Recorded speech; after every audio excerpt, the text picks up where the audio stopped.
Hello and welcome to our non-spoiler review of Half-Life Alyx, your favourite filing cabinet hunting simulator. In this video I'm going to talk about the pros and the cons, the positives, the negatives, the good and the bad of Half-Life Alyx, and I'm going to do so without spoiling any of the story or any of the important gameplay. Wow, that sounds good. I'm subscribing and liking.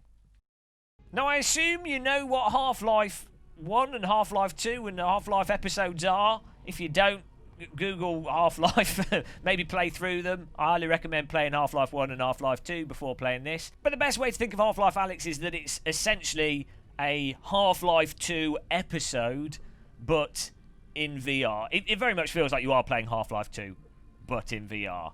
And I'd definitely not describe it as Half-Life 3, not because Valve can't count, please kill me, tired old joke, but because in terms of the length of this, it takes about 15 hours to complete, if that, and just the nature of it, it's very much like an episode rather than a full game. And it does feel relatively small in content and general gameplay and what's going on. It does feel quite compacted and more like an episode, but still very good. In true Game and Muscle fashion, I'm going to talk about the positives and negatives, slaloming between them, keeping you on your toes and keeping the video interesting, hopefully, though I can't promise anything. A positive that's very hard to talk about without doing any spoilers, and that is there's multiple times in this where there's some really interesting game mechanics, or like the way the player succeeds at the level is an interesting approach. Now, I wouldn't say that there's anything in this that's totally mind-blowing, fresh, original on a gameplay perspective, but because it's in VR and that's a new context, and because it's Valve and how they actually implement it all, there's some really nice gameplay moments in this that really get you immersed on top of the actual VR experience. That you're like thinking about the gameplay and what to do and everything. And you know, credit where credit's due. That's really nice to see that in a VR title. Most VR titles are absolutely rubbish when it actually comes to games design. So you know, there's definitely that Valve spice in this game. Maybe not a lot of it, but where there is Valve spice, it's nice and spicy. So nice gameplay mechanics is a positive. I'm going to give it another positive because it kind of fits into what we just said. It's probably the biggest positive, actually. This game is just super immersive. It's probably why I should have started this video on. In terms of the goal of like VR, like VR is immersive inherently as technology. You're in the environment, and the whole sort of pacing of this game is generally a lot slower than the other Half-Life titles. The amount of stuff in the environments, the amount of things you can interact with, and everything. The visual fidelity, the textures, the sound, it's super immersive, and that's absolutely nailed. And I think really it's like, if you're a fan of the Half-Life universe, this game basically lets you experience the City 17 from Half-Life 2 as if you're there. You really get to see it on the, you know, from the streets, the buildings, as you can see at the start here. You get a really good impression of City 17 as a place, which I think in some ways was a bit lacking in the previous Half-Life titles. So just in general, the immersion, absolutely fantastic, and arguably, possibly, outside of multiplayer games, one of the most immersive VR titles that I have played to date. So good job on the immersion. Negativity bomb. Unfortunately, the immersion is a bit ruined at times by there's a character that you have on a headset that talks to you whilst you're playing this and doing various things, and that wouldn't be a problem. It's a good way to deliver story, and at times it's actually done really well, really nice voice acting. But other times the voice acting or the script is terrible, and other times they just, you're looking at something and then it says through the headset, "Oh, look at that." It's like, well, no, I can obviously see it. So why are you telling me? It's like it's treating the player as if they're a complete idiot. Now, many players are complete idiots, and I'm not the brightest spoon in the cutlery drawer, but it's like, without it would have been so much more immersive. Like you're taking it in for yourself and you're thinking about it. The moment you have a voice telling you exactly what you can see, it really... I was so close to muting the AI voice thing, but there's certain points in the game where you probably do want it to deliver the story. So you can't win. I think they're really messed up on that. Really mild tweaks would have allowed them to achieve what they wanted with that without it being really garbage. I really did ruin a large part of the game needlessly for me. All right, mate, you're getting a bit serious there. Let's cheer things up and let's talk about positive. I'd say the weapons, specifically the grenades in this, are really fun to use, and they absolutely nailed the amount of momentum they have when you throw grenades. It's actually surprisingly easy to be very precise with them, the way you activate them, the timer on them. Landing a grenade on an enemy is just really fun. It's just spot on. The game should have had just more grenades. There were actually a lot of grenades in it. Enemies throw grenades and you can throw them back. Is that a spoiler? I don't think it is. You know, you could do that in the original Day of Defeat. So, but in VR, it's just really fun throwing stuff and being accurate with that. Grenades for everyone. Absolutely loved the grenades in this. You'll be by the end of this game, you'll be a grenade master. And let's keep being positive here. As I alluded to at the start of the video, filing cabinets. You're going to spend most of this game hunting through filing cabinets. That is a spoiler because this is Filing Cabinet Simulator. To be honest, they should call this Half-Life Filing Cabinet. But, you know, it's nice that you can interact with a lot of the stuff in the environments, and the way that you do open cabinets and stuff, typically it's something in VR that's really messed up and rubbish, but the actual opening of... Well, actually, opening of doors could be a little bit better. It's easier to open them into and through you rather than opening them in a way, but the opening of little cabinet doors and filing cabinets and stuff just feels really seamless, and you're going to be doing a lot of it, so it's good that it's done well for you to hunt for things and you know and get those items in filing cabinets, because that's everything's stored in filing cabinets. Yeah, fantastic filing cabinets.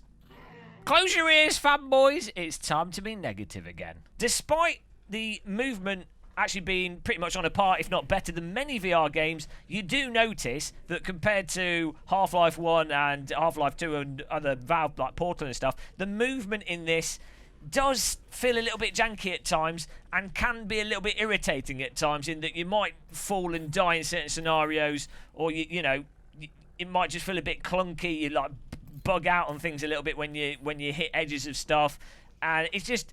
Until you do have to really get your head around the sort of teleport movement and use that to your advantage, and it definitely feels as if the teleport movement was the original design of Half-Life Alyx, and if you only use that, and you can just use that as an option, then I think things will actually move and work a lot better. But if you're doing what I did, where I'm using the free movement as an option combined with the teleport movement, then it does feel like the movement's a little bit off at times.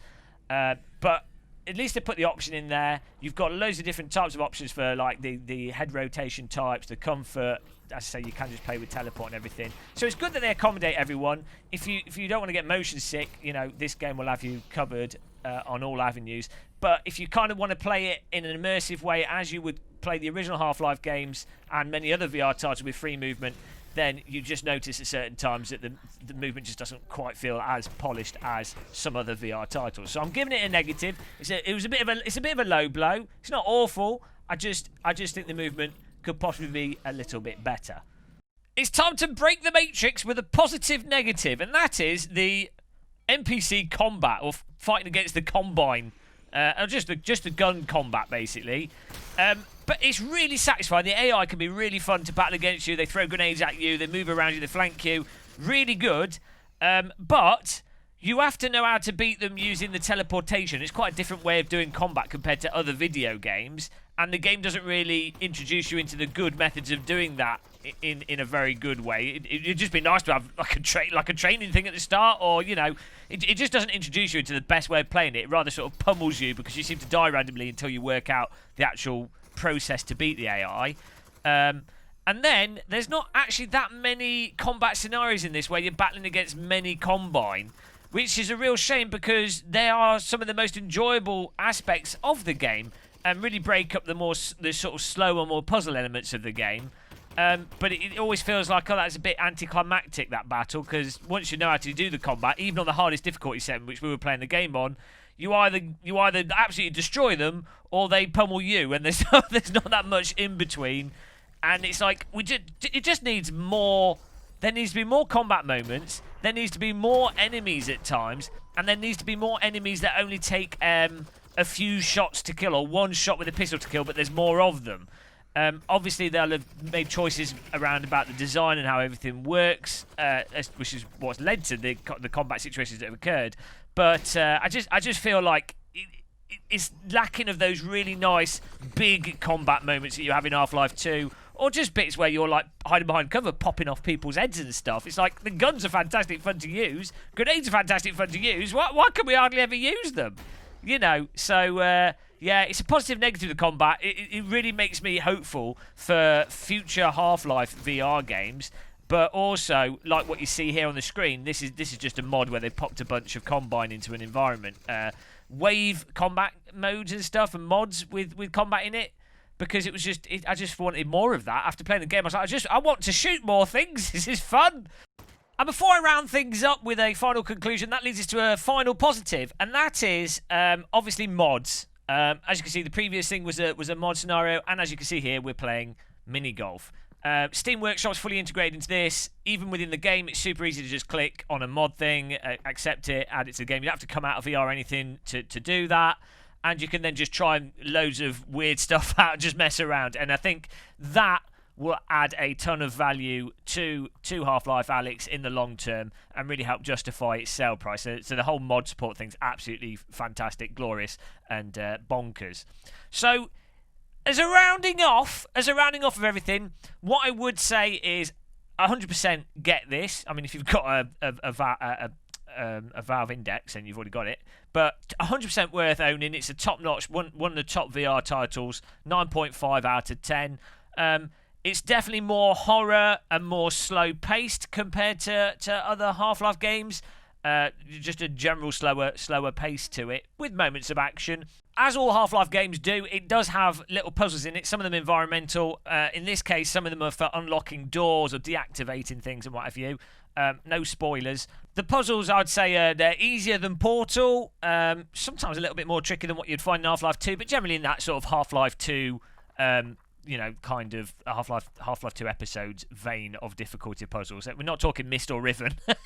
It's something that anyone can do. I mean, maybe if you've just got a concussion or something, or I don't know, but maybe you're not very bright, you might struggle. But basically, the puzzles won't annoy people that don't like puzzles, and they'll probably be entertaining to people that do like puzzles. And the combat won't annoy people that don't like combat. It's a good mixture. It's a good paste of what you generally get from a Half-Life game. Most people would be happy with it. My non-spoiler review score would be a kind of 7 out of 10. No, it's like an 8.5 out of 10. It definitely, I think, if it was like a Half-Life 2 or Half-Life 1, if it was larger, had more combat in it, was just bigger, and maybe had like a year more development, I think it would have been a way better game. It does feel a little bit cut down, but you know, with what it is and within the context of VR, this is one of the top VR titles. You owe it to yourself to play it. 100% get this. 100% play it. You'll enjoy it, and you'll be much better at opening filing cabinets after playing it. So what more is there to life? Now, apologies for the background footage. As I said, this is a non-spoiler review, so I've tried my best to get footage in to keep the background footage interesting, but it's very hard to do that without spoiling anything because of the nature of this game. So, sorry for the background footage. Hope you like the mini-golf. But, yes, I mean, if you did like this, click that like button. If you want to see more VR content, driving simulators and flight sim content, subscribe.